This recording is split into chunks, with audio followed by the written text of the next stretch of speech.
Okay everybody, I got the seat off and I found out some more information on the sled because this is the first time I'm tearing it down. I had to take the secondary clutch off, take the airbox off so I could see how this tank was being held in, and it's held in by a spring, which is really difficult to get at because there's coolant lines and there's electrical wires going in, and so I think the easiest thing to do, because of having the big tank, we will not need this bracket, so I'm going to take this bracket off.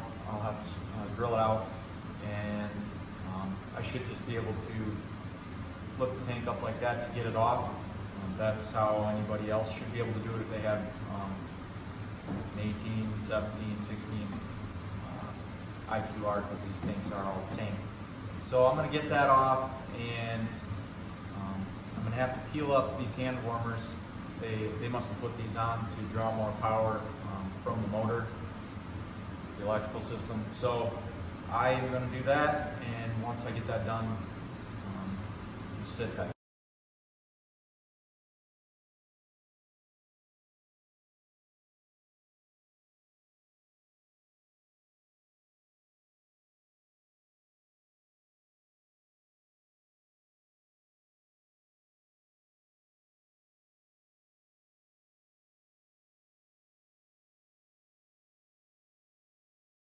Okay guys, I got this off now. They got the bracket off, I got the tank pulled out. Just want to show you here. If you are going to do some drilling to get that bracket off, make sure you just plug up your carbs so you don't worry about getting anything in them, and then just remember to take the whatever you've put in there, make sure you take them out so they don't get eaten by your motor.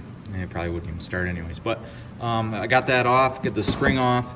Looks like the only thing that's holding me up right now is the fuel fitting and the grommet, which I'm going to try to take off without damaging. I'm currently waiting on parts from JS. I ended up ordering an extra grommet in case I do ruin that the grommet that's in there right now. So far, I got the seat off, the skids dropped down, the bracket off, and then to get at all this, I guess I didn't necessarily have to take the airbox off, but because I was trying to figure out what I needed to do. This is my first time tearing into it, so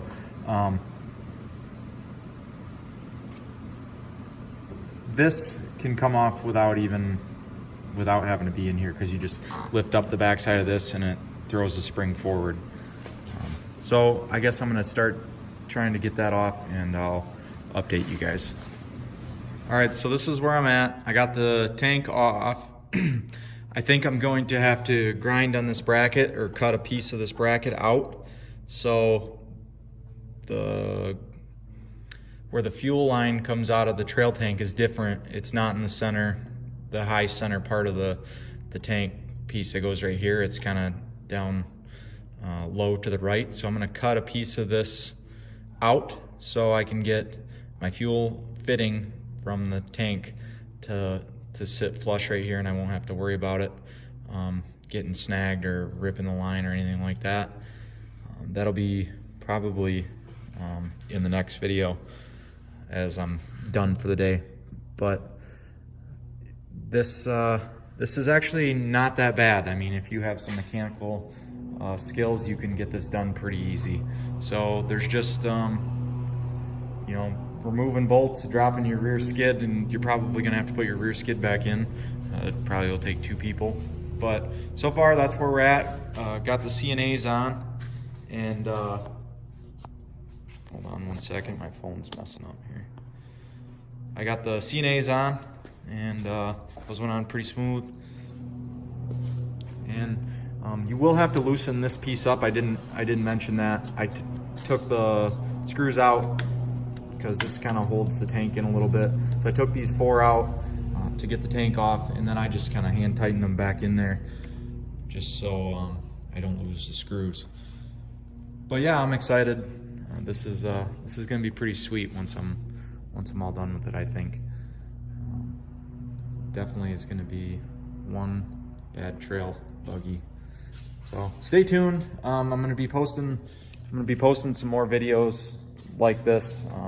I know I'm gonna do the gearing, the clutching, stuff like that. And JS Power Sports doesn't want to give out a whole lot of information, and they kind of say they're adding value to your order when you call in and you want to convert an IQR. They'll ask you your weight and your elevation you're at and what kind of riding you want to do and all that stuff. But and then they give you a setup. So I didn't feel like searching the forums and doing all that stuff. I rather have them give me a setup that's pretty close to what I'm gonna want, and then I'll fine tune it from there. So I kind of bit the bullet and bought everything from them. I think it was like 750 bucks for oil injection, gearing, with a chain, with and out. I can't remember, whatever for the stock pitch chain is, and then the clutching, the helix, the weights,